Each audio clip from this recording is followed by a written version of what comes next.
पत्रकार परिषद आपण करू. आपल्या सर्वांचं हिंदू हृदय सम्राट शिवसेना प्रमुख बाळासाहेब ठाकरे यांच्या स्मारकामध्ये स्वागत करताना मला मनापासून आनंद होतोय. कारण गेले काही वर्ष या स्मारकावरती काम पण चालू आहे आणि चर्चा पण सुरू आहे. मी धन्यवाद देऊ इच्छितो आर्किटेक्ट आभा लांबा आणि टाटा प्रोजेक्ट, कारण हे काम आता सगळं छान वाटतंय पण करणं फार जिकरीचं होतं. देसाई साहेबांनी सांगितलं, आदित्यनी सांगितलं, या जागेचं महत्व सांगितलं. आणखीन एक योगायोग म्हणजे स्वातंत्र्यवीर सावरकरांचं सुद्धा स्मारक हे बाजूलाच आहे. पण या जागेतलं आव्हान जे मी तुम्हाला म्हणालो ते म्हणजे एकतर महापौर बंगला. हा बंगला नुसती एक वास्तू म्हणून आम्ही बघत नाही, तर त्या वास्तूबरोबर आम्ही एक भावनात्मक बंधनामध्ये जोडले गेलेलो आहोत. आताच इथे शिवसेनेचे 4 महापौर जे या वास्तूमध्ये राहिले होते आपल्यासोबत इकडे उपस्थित आहेत. शिवसेना प्रमुखांच्या अनेक बैठका इथे झालेल्या आहेत, युतीच्या बैठका इथे झालेल्या आहेत. आणि ही जी वास्तू आहे म्हणजे महापौर बंगला ही हेरिटेज वास्तू आहे. या वास्तूला कुठेही धक्का न लावता काम करणं हे फार महत्वाचं आणि खूप कठीण होतं. त्या वास्तूचं वैभव जपून काम करणं हे फार कठीण होतं. आणि हेरिटेज म्हटल्यानंतर काही नियम असतात, त्याच्यामध्ये CRZचा कायदा हाही एक होता. मग आम्ही असं ठरवलं, म्हणजे ही कल्पना आर्किटेक्ट आभा लांबा यांची, की आपण बेसमेंट म्हणजे भूमिगत स्मारक करूया. हे बोलायला खूप सोपं आहे, पण पाठीकडे समुद्र आहे म्हटल्यानंतर त्या समुद्राचा रेटा हा जमिनीच्या खालून सुद्धा खूप मोठा असतो. काही वर्षांपूर्वी इकडे आपण संयुक्त महाराष्ट्राचं दालन जे केलं ते दालन झाल्यानंतर सुद्धा तिकडे रिपेरिंग करण्याची गरज लागली, वारंवार लागली. कारण समुद्राचं पाणी जमिनी खालून त्याच्यामध्ये सगळ्या मर्यादा ओलांडून कुठून ना कुठून तरी येत होतं. तर ती खबरदारी घेणं आणि त्याच्यानंतर ही वास्तू उभी करणं हे फार जिकरीचं काम होतं. म्हणून मी आर्किटेक्ट आभा लांबा आणि टाटा प्रोजेक्ट या कंपनीला धन्यवाद देतोय की त्यांनी अत्यंत देखणं असं काम वेळेमध्ये टप्पा 1 पूर्ण करून दिलेलं आहे. साहजिकच आहे 4 भिंती किंवा नुसता पुतळा म्हणजे स्मारक होत नाही. टप्पा 2चा जे काम आहे त्या कामाला आता सुरुवात होईल. या कामामध्ये आपण पूर्ण हे स्मारक बघा. संपूर्ण शिवसेना प्रमुखांचा जीवनपट, अर्थात तो काही असं गुप्त असं जीवनपट नाहीये. कारण मला आठवतंय शिवसेना प्रमुखांनी कधी आत्मचरित्र लिहिलं नाही. त्यांना अनेकदा प्रश्न विचारले जायचे की तुम्ही आपलं आत्मचरित्र का लिहित नाही. त्यांचं उत्तर असायचं, मी कपाटातला माणूस नाही, मी मैदानावरचा माणूस आहे. त्याच्यामुळे त्यांचं आयुष्य असं उघडं पुस्तक होतं. पण हे नुसतं मांडणं म्हणजे सुद्धा स्मारक नाही. तर मी असा विचार केला की शिवसेना प्रमुखांचं स्मारक असं झालं पाहिजे की जे शिवसेना प्रमुखांनी आयुष्यभर आपल्याला दिलं, आपल्याला म्हणजे महाराष्ट्राला दिलं, देशाला दिलं, देशातल्या हिंदूंना दिलं, तेच काम त्यांच्या स्मारकाने सुद्धा पुढचे अनेक वर्ष केलं पाहिजे.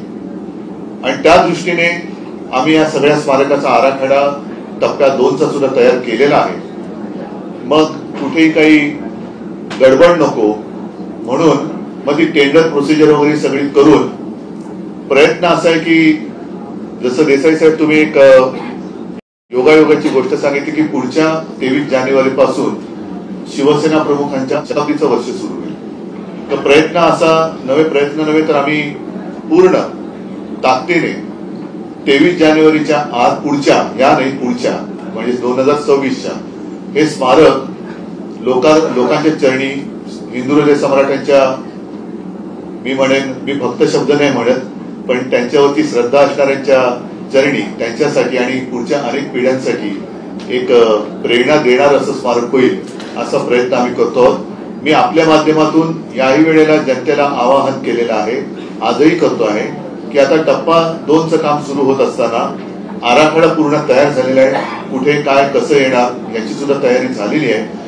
पण शिवसेना प्रमुखांनी आपल्या हयातीमध्ये अख्खा महाराष्ट्र पिंजून काढलेला आहे। शिवसेना प्रमुखांनी अनेकांना प्रेरणा दिलेली आहे। आपल्याकडे त्यांच्या काही आठवणी असतील, काही जुने फोटो असतील, काही भाषणं असतील किंवा काही पत्रकारांसुद्धा मी विनंती करतो की आपल्या दप्तरी काही त्या काळातल्या बातम्या असतील की ज्या त्यांच्या आयुष्यातल्या महत्वाच्या घटना आहेत, तर त्यांचे फोटो किंवा बातम्या किंवा त्यांच्यावरती लिहिले गेलेले लेख एक कृपा करून आमच्याकडे आणून दिले तर पुढच्या पिढीसाठी ते सुद्धा एक चांगलं मार्गदर्शनपर एक प्रदर्शन नाही मी म्हणत, पण उद्बोधक असे ते साहित्य ठरेल। असो, आज पहिला टप्पा पूर्ण झालेला आहे। या टप्प्याची माहिती आपल्या माध्यमातून जनतेला मिळावी हा आजच्या आपल्या भेटीचा हेतू आहे। या निमित्ताने काही प्रश्न असले तर आपण विचारा, मी त्याला उत्तर द्यायचा प्रयत्न करेन। सर, टप्पा 1 पूर्ण झालाय, पण टप्पा 2 जो आहे तो अद्याप पूर्ण नाही आणि टेंडर टप्पा 1 आज पूर्ण झालेला आहे। टप्पा 1 पूर्ण झाल्याशिवाय 2 होऊ शकत नाही। टप्पा 2 आधी पूर्ण केला असतं तर मग टप्पा 1 कधी केला असता। तरी सुद्धा अगदी काही टप्प्याटप्प्याची मॅच होणार नाहीये। हा टप्पा 1 आणि टप्पा 2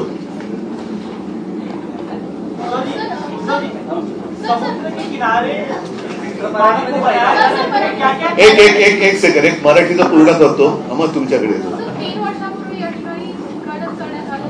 भूमिपूजन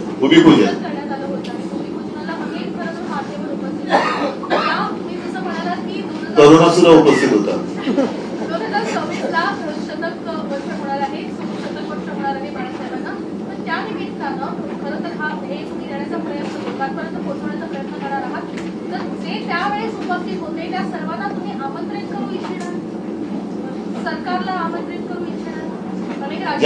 ज्यांनी बाळासाहेबांचे विचार सोडलेले नाही ते सगळे आज सुद्धा येऊ शकतात।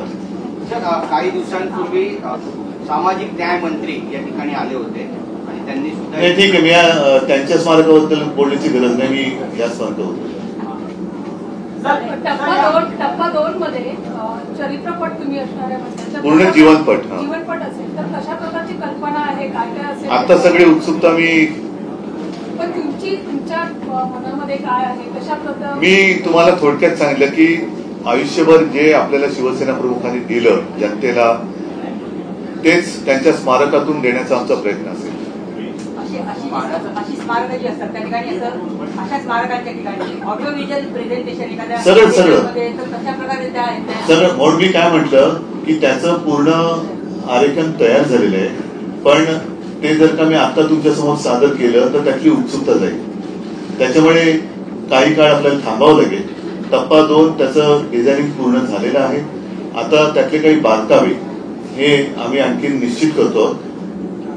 साहित्य म्हणजे त्यांच्याबद्दलचं बाळासाहेबांचं कार्य, फोटो, भाषण खूप काही काय आमच्याकडे आहे। त्यांच्या काही वस्तू सुद्धा आहेत, त्या कशा मांडायच्या, कशा पद्धतीने मांडायच्या, लाइटिंग कसं असेल, या सगळ्या गोष्टी आता त्याच्यावरती काम सुरू आहे।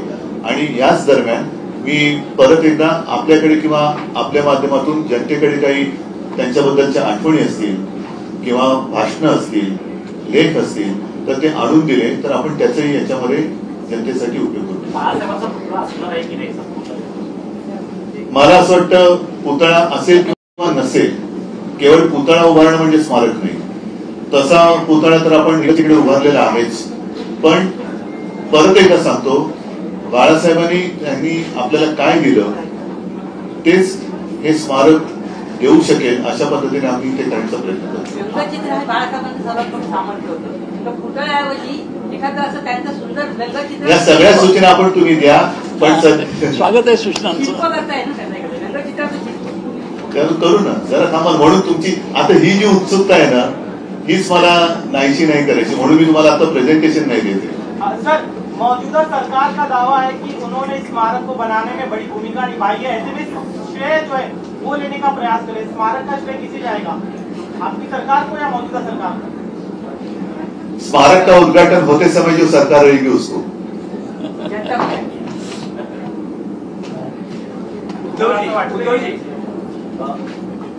टप्पा 1चं जे काम पूर्ण झालं आहे, जनरली बघितलं तर स्मारक किंवा संग्रहालय यांची इमारत असते, पण बरंचसं हे अंडरग्राऊंड आहे। तर ही संकल्पना कशी सुचली, कुठून ते सगळं तुम्हाला वाटतं? मगाशी मी ते जे थोडक्यात सांगितलं की ही संकल्पना आर्किटेक्ट आम्हा लांबा यांची आहे. याचं कारण असं की हेरिटेज वास्तू असते, त्याला लाईन ऑफ साईट मध्ये काही अडथळे येता कामा नये. समोर उभा राहिल्यानंतर ते दिसलं पाहिजे. आणि जर वास्तू एक तर तिला त्या वास्तूला धक्का लावायचा नव्हताच, हे पहिलं आम्ही ठरवलंच होतं आणि लावूही शकत नाही, तसा कायदा पण आहे महापौर बंगल्याला. आणि मग इकडे काहीतरी बांधकाम करणं त्या वास्तूच्या आणि समोर रस्त्याच्यामध्ये जे लाईन ऑफ साईट म्हणतो ते शक्य नाही कायद्याने. मग बाजूला नुसतं इमारती बांधणं आणि काय करणं त्याच्यापेक्षा मग ही जी जागा आहे परत मला झाडं तोडायची नव्हती. कारण झाडं तोडून ज्या शिवसेना प्रमुखांनी झाडांवरती प्रेम केलं, निसर्गावरती प्रेम केलं, त्यांचं स्मारक मी झाडं तोडून करू शकत नाही. म्हणून झाडही तोडायची नव्हती. तर अशा वेळेला एकच पर्याय उपलब्ध होता, तो म्हणजे भूमिगत. त्याच्यामुळे हे असं भूमिगत कार्य हे याच्यापुढे सुद्धा चालू आहे.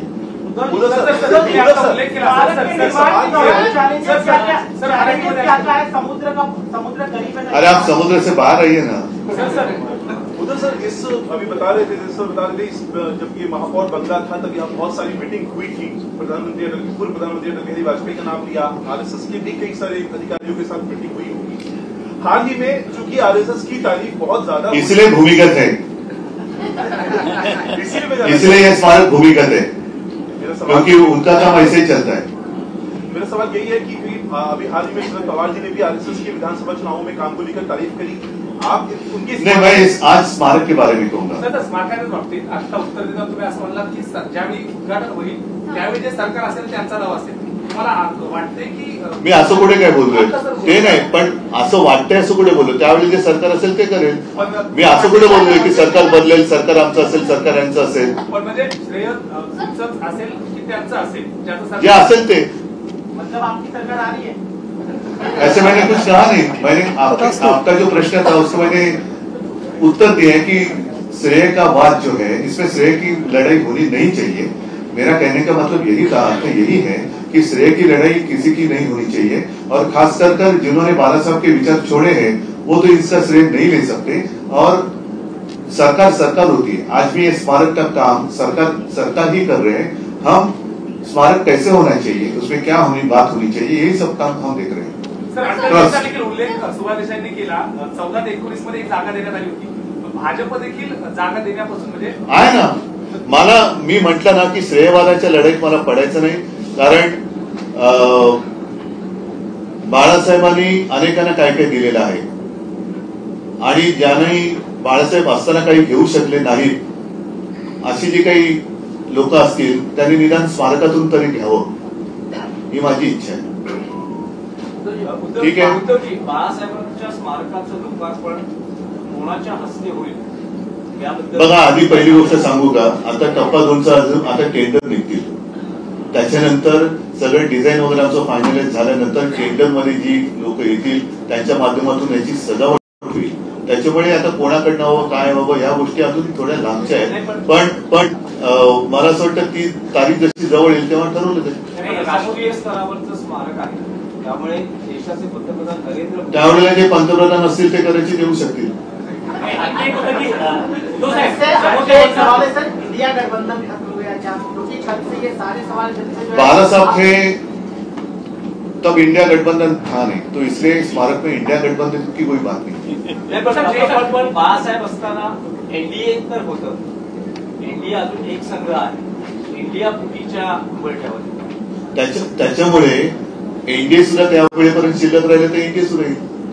बघू ना आपण आता राजकीय आता बघा उद्या काय होईल आज आपण सांगू शकत वेळेस एनडीए मध्ये शिवसेना असेल का? नाही, मी काय म्हटलं, एनडीए त्यावेळेला असेल तर एनडीएची लोक सुद्धा येऊ शकतात.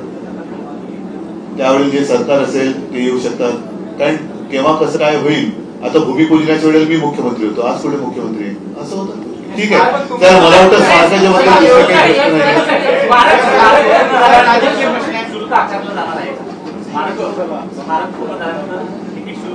बघा, शेवटी हे जे आहे ना हे MMRDAच्या माध्यमातून करते. त्याच्यामुळे त्याच्याबद्दल मी आता तर काही सांगू शकत नाही. पण माझी अशी इच्छा आहे की शुल्क वगैरे आकारू नये. आम्ही आता माझ्याकडनं विशेषतः मी शिवसेना प्रमुखांचा पुत्र म्हणून आणि आम्ही कुटुंबीय म्हणून आणि सगळे शिवसैनिक आमच्याकडे जे जे काही बाळासाहेबांचं आहे ते या स्मारकासाठी देण्याचं आमचं योगदान आम्ही देतो आहोत. तसंच इतरांकडनं सुद्धा ते योगदान यावं बाळासाहेबांची भाषण पहिलं भाषण मिळत नव्हतं असं देखील तुम्ही म्हटलं होतं. पहिलं भाषण आहे माझ्याकडे आता फोनमध्ये. नाही, काही भाषण मिळत नाही. काही भाषणं मिळत नाही. कारण याचं कारण असं की पहिल्या वेळाचं भाषण आता सुद्धा माझ्या फोनमध्ये आहे. मात्र त्यावेळेला आता जसं रेकॉर्डिंग किंवा तुमचे कॅमेरे वगैरे आहेत तेव्हा स्कूलवरती रेकॉर्डिंग व्हायचं आणि ते रेकॉर्डिंग बहुतेक वेळेला पहिल्या 10 वर्षातलं जे आहे ते माझे काका करायचे, श्रीकांत ठाकरे. आणि त्याच्यानंतर हळूहळू मग छोटे टेप रेकॉर्डर आले, मग डिजिटल आले. तर पहिले 8, 10, 15 वर्षातली जी भाषणं आहेत दसरा मेळाव्याची किंवा इतरत्र, बाळासाहेबांची केवळ दसरा मेळाव्यातच त्यांनी भाषण नाही केलं, महाराष्ट्रभर त्यांनी दौरे केलेले आहेत. गावागावात, खेड्यापाड्यात, शहरांमध्ये अनेक ठिकाणी त्यांनी भाषणं केलेली आहेत. आता ही सगळी भाषणं आम्ही आमच्यापैकी कोणी रेकॉर्ड करू शकले नाही सगळीकडचे. त्याच्यामुळे स्थानिक पातळीवरती जर का कोणी रेकॉर्ड केलेलं असेल तर ते द्यावं ही माझी विनंती.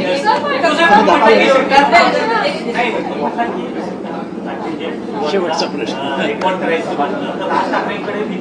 ठीक आहे, तुम्ही त्यांच्याशी बोलून असं तेवढं धन्यवाद. मला वाटतं आपण हा स्मारक कसं झालं ते पाहिलं त्याची पहिली टप्पा जो आहे धन्यवाद. जय हिंद, जय